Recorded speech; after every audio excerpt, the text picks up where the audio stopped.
All right, we are here with our first Friday innovation conversation. Sadly, the last one of this academic year anyway, and in this format. My name is Krista Bailey. I'm the director of the Center for a Sustainable Future. And I am happy to be your host today for this series. So a little bit about the series first before we hear from our speaker. We've held this series for a number of years. I think this might be our 6th year doing this series.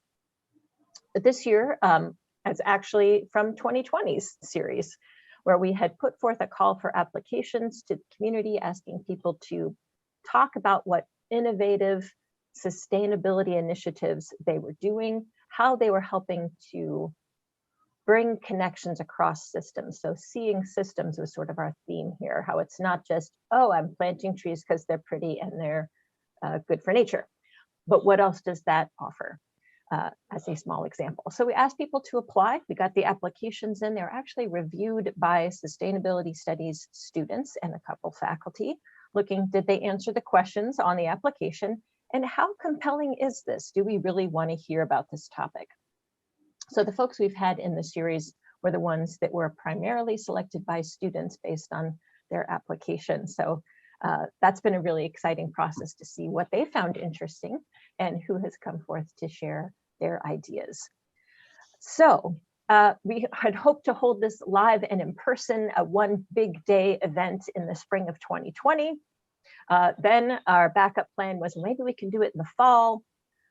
So then the last minute backup plan was to put this live in short, like TED style talk presentations on the first Friday at noon. So here we are, we started in October, it's May, it's our last one, but not the least of the presentations, I'm happy to say. So that said, we are live here on YouTube. So if you have questions, we'd love to chat more about this topic as it's being presented. I'm sure it will pique your interest in one way or another. So please post your questions in the chat on YouTube, and I'll be reading them, monitoring them, and I'll be sharing them at the end of the presentation. So don't be scared to do that. That said, I will mostly not be talking because this is not my presentation. But it is my pleasure now to turn it over to Avanti Lalwani. I'm really excited to serve with her on the City of South Bend's Green Ribbon Commission, and also to have worked with her over the last couple of years as a sustainability fellow with the Center for a Sustainable Future, which coincidentally is her project is what you'll be hearing about today. So that said, welcome Avanti. Thank you for joining us today. Thank you for having me. And it's all yours. All right, I'm just going to start up my presentation. Oh, goodness. Let me just...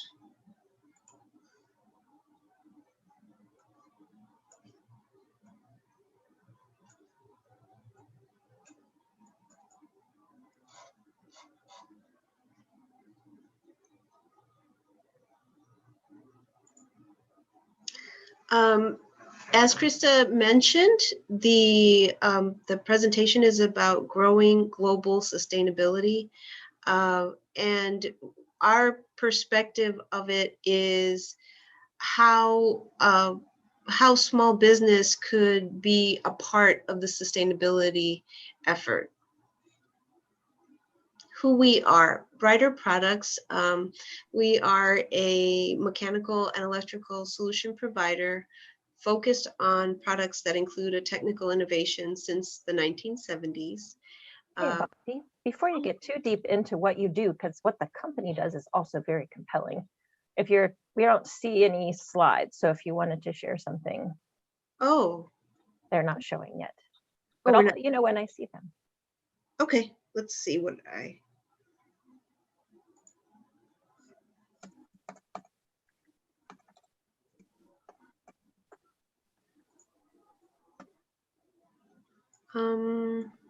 Okay, so let's see.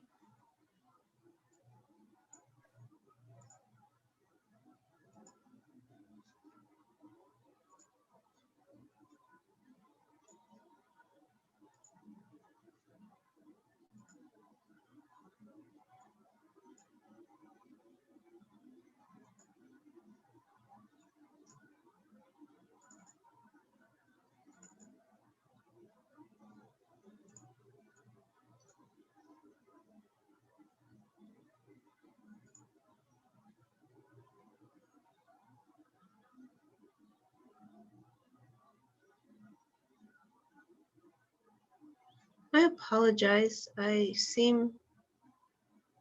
can't, when I hit the share screen.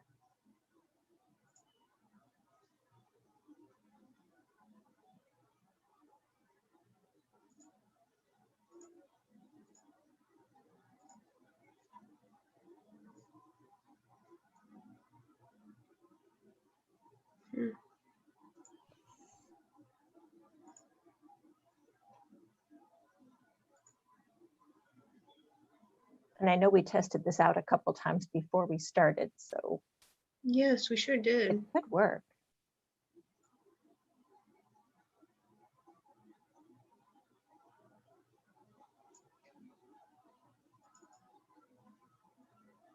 Oh, I'm seeing it. Wonderful. There it is.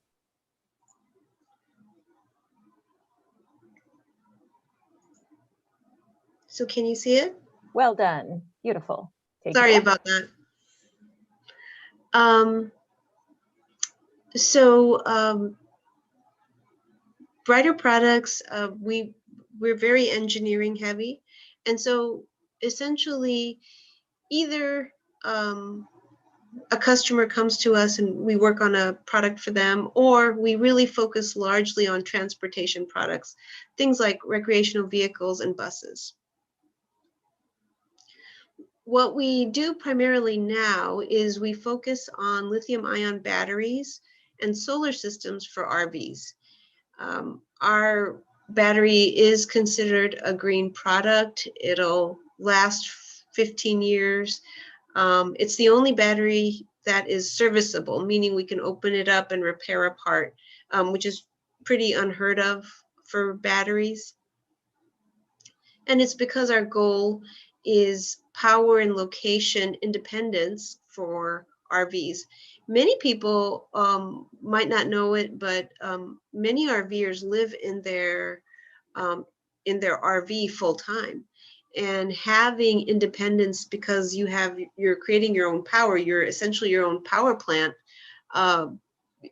Solar plays a really big role in it, and really good energy storage, like with lithium batteries, plays a really big role because we can create configurations of battery and solar so that people can be power independent.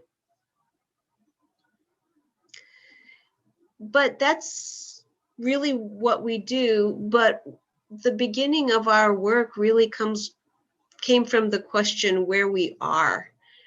We are located on 17 acres of land that includes wooded land, fill dirt land, and deep topsoil on the west side of South Bend, very near the airport.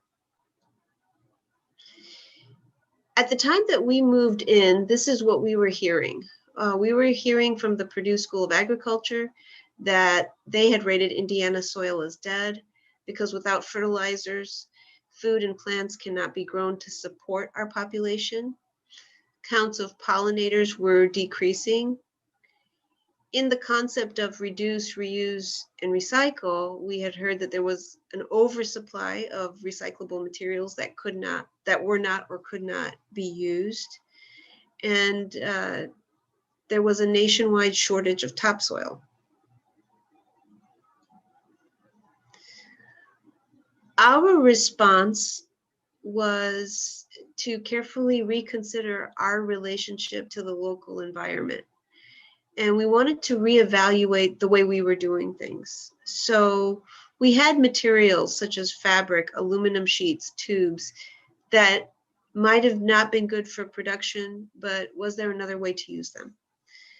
We had materials that have been used, but may not be used for their primary purpose, but they still had a materiality that we could reapply in some other application. And of course, we wanted to think of food as a resource as opposed to just food waste. So the idea came to help redevelop our soil by developing testing and monitoring methods to improve soil health at our business location. Instead of being a part of the system that created this by sending recyclable materials to some other center that you never know what happens to it. What we wanted to do was, in the land that we have, what can we do to rehabilitate it using materials that we create? So the cardboard that we create just because of our products, the grass clippings, the compostable materials, what could we do with them?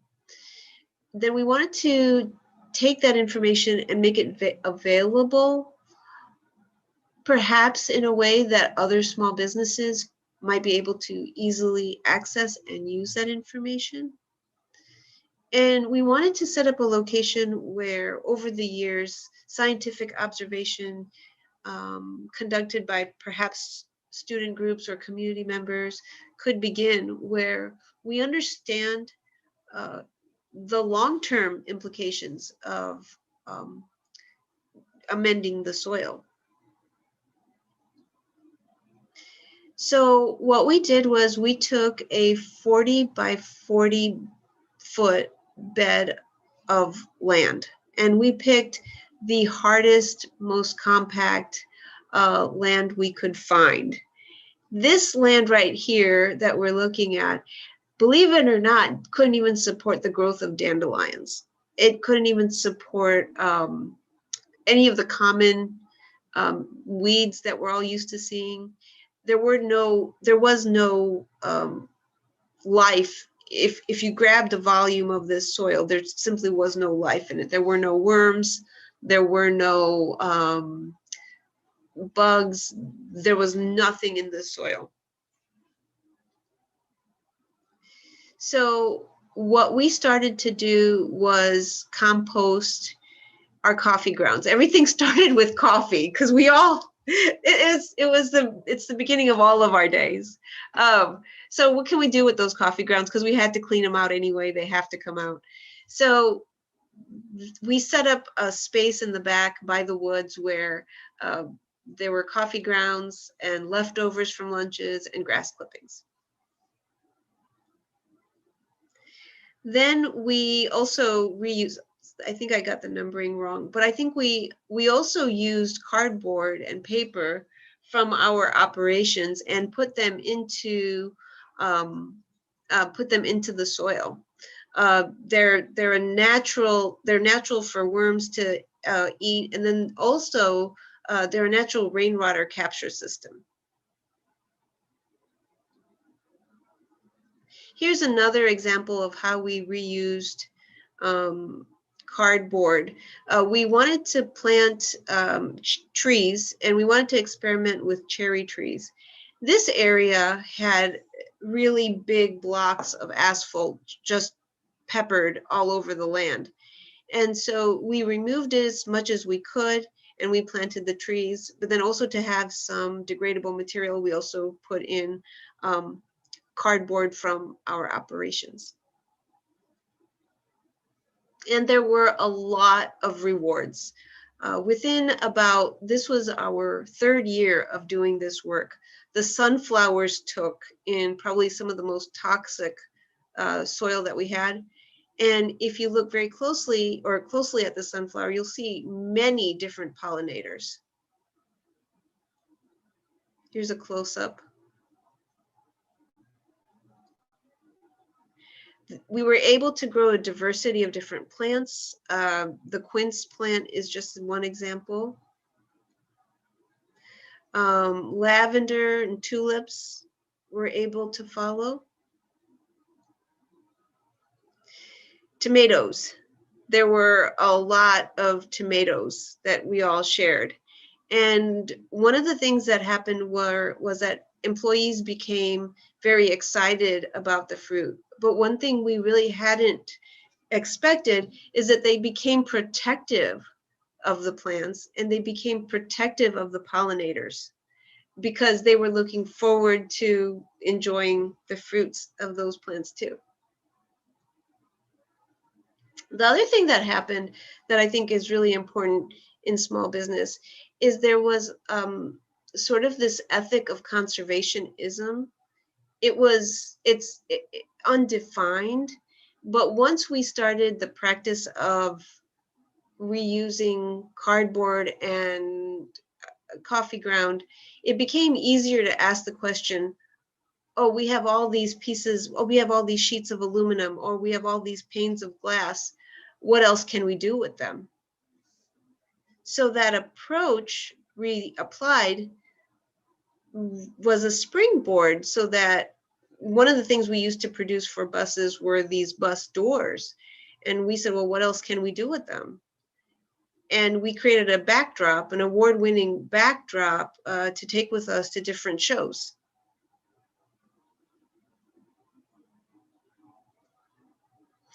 Another reward was we also produce ladders on the mechanical side. We produce ladders for the RV industry. And a local farmer was telling us about how she needed support for these plants that were just thriving. And so we were able to design something for her that was a very customized solution. And the process worked really well. And she's looking for more of them.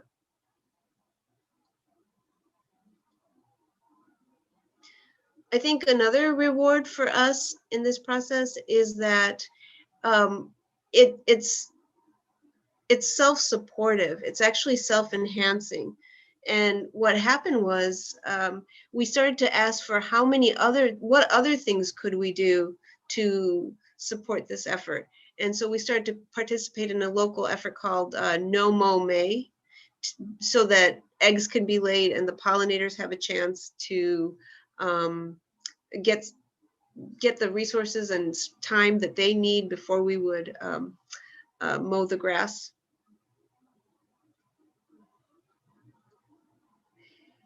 And then one thing that we were not expecting was the community support. We're located here on Bendix Drive, but neighbors started to notice what we were doing, and they started to bring their leaves and their grass clippings and their trimmed limbs. And one thing that it can be often overlooked is that the reason why Indiana soil was as rich as it was is because we had 10,000 years of decaying composting material that was never being depleted. And so we are able to reuse this all into the garden. And conclusions about soil stewardship is that we conclude with what we've seen so far. The soil can be rehabilitated with common everyday materials such as yard and food waste, cardboard and paper. And what we found that small business would be able to benefit is that we created spaces that were enjoyable by employees, customers. We started to save money because we were using less lawn care products. We saved money because we needed to use lawn services and waste removal less. We created community connections and people were trying to give us resources. We created foundational resources for new product development. So when people started to see our custom plant supports, people started to ask us for them too. And then the other thing is there was just a heightened amount of resource conservation just in our everyday processes. So I think those are the main ways that, or at least the beginnings of how small business can benefit.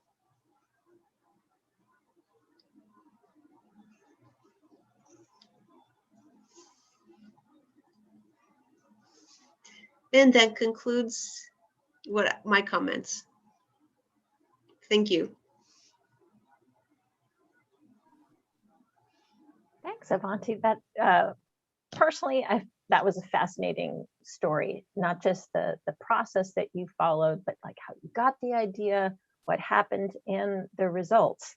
And in part, it makes me excited because, as you know, Most of what I do at IU South Bend is teach sustainability studies. And this just hit like all these catchphrases that I've, and topics and benefits that I've been telling my students about.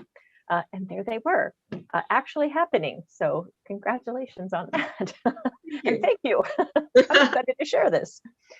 So we do have the chat on YouTube where you can post your questions for Avanti. I know I have a couple as people formulate their own questions to finish up our time here together.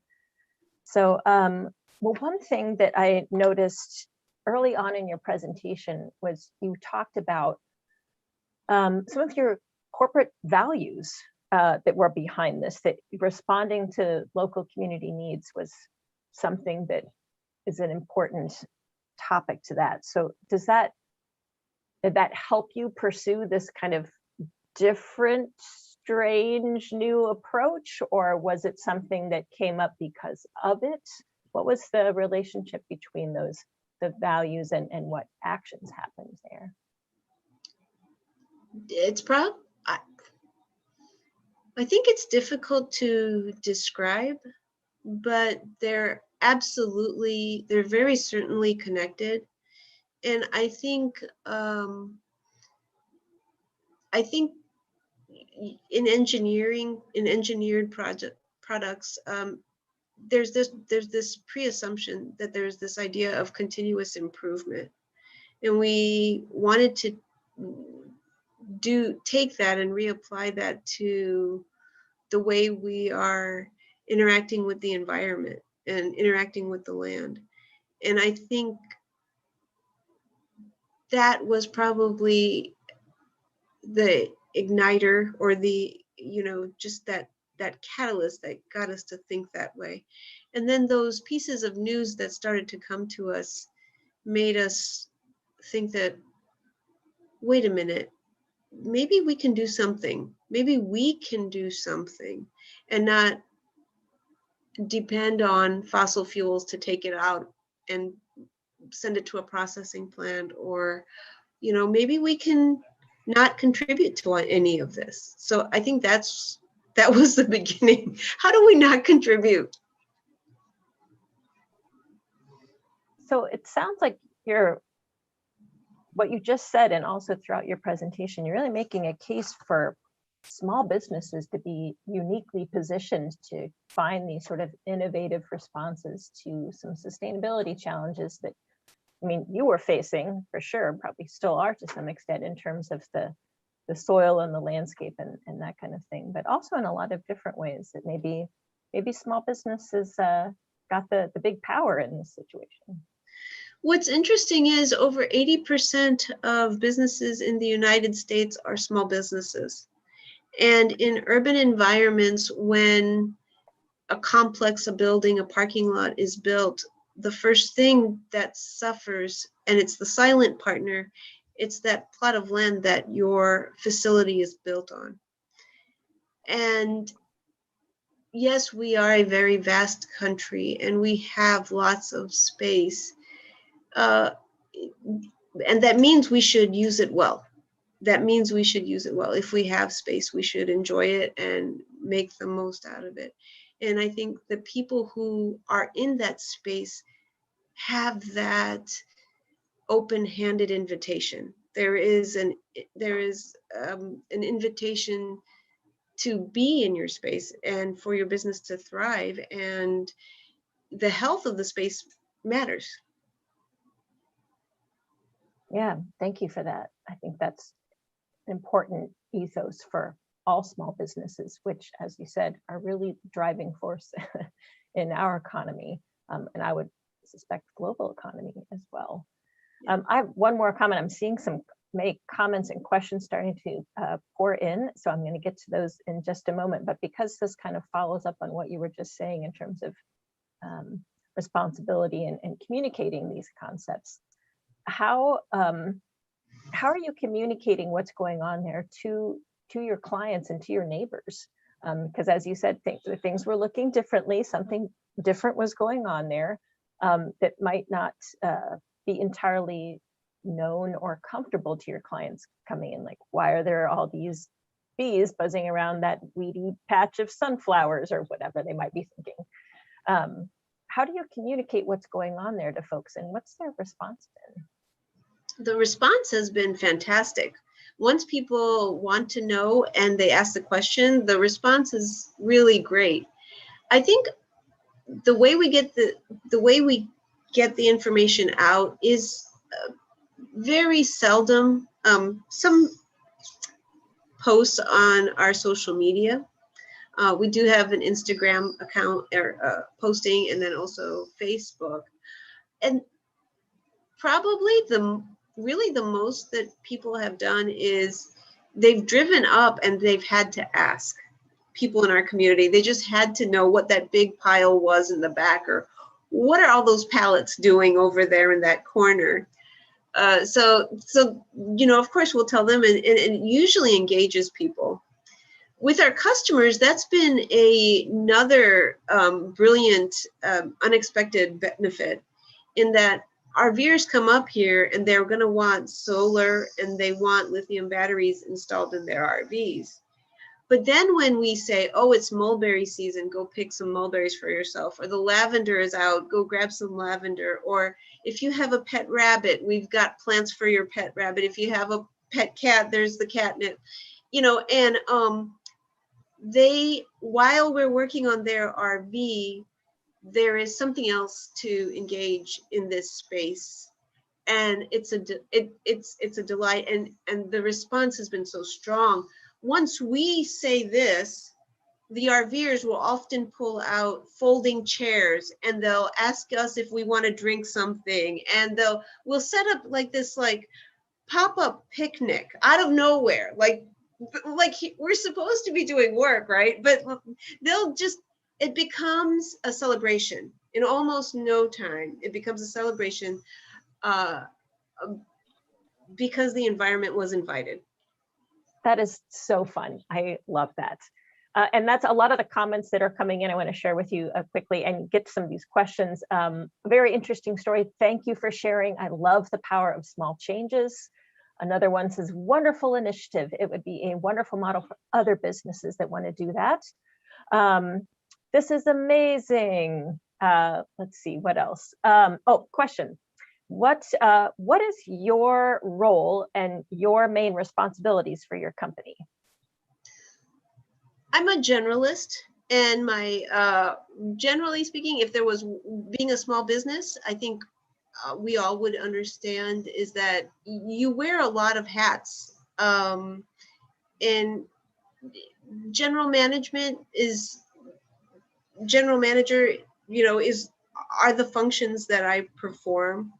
And I include citizenship as part of how we go about our daily processes.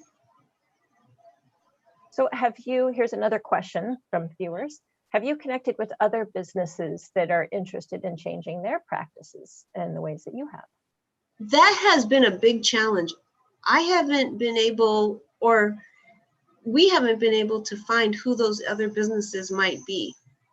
And we would absolutely like to. We would very much like to work with small businesses. We have gone to our neighbors up and down Bendix Drive and see if they would, how interested or if they're curious. So we have talked to our businesses near us, but not any further, but we would like to. And I think we've got time for one more question. First, I'll read another comment that's posted that's, let's see, this is amazing. We need to keep broadcasting these kinds of stories to show people hope. Here's their question, who organized Nomo May, and is it geared towards only businesses, or is this something that's promoted for residential lawns as well? I believe Nomo May started in one of my gardening groups, and I saw that in a Facebook feed, and it was initially it was organized for residences, but it seems that again, small business can play a role in that too. And I called the city of South Bend and I asked them, would it offend any ordinances if we participated as a small business in Nomo May? And it means that, you know, we don't mow for the month of May in order to support the pollinators' habitat. And they had never been asked the question. And and the advice I had gotten is, if all we can say is, if anybody has any grievance or if anybody has any concerns, try to address them. And if you want, you can bring the city to it. But she said, you know, it was like a couple of people in the office and they didn't know what to say, but they said, considering you're in a business zone, they don't expect too many people to be too worried. Fair enough. Good. So we can do it at home. Yes. So go for it. Stop mowing. Avanti said so. And do less work. Just stare at the flowers. Watch the grass grow. Yes. So before we wrap up, another post here, and I'll connect you guys offline. Would love to have you come talk to South Bend Rotary Club. So there was a good connection to some other small businesses waiting. Oh, that so would be great. I'll connect you guys. I think I have both your emails as I'm reading this correctly on the post. So thank you so much. We are out of time, although we could talk about this really innovative and exciting sustainability experiment that you're doing for a long time. And I know we've talked about it for a long time, but that's all we have for today. This show will stay up on our YouTube channel. Please share it, get the word out, even if it's just about Nomo May, but also about the opportunities that small businesses have to connect systems and create positive change in our world.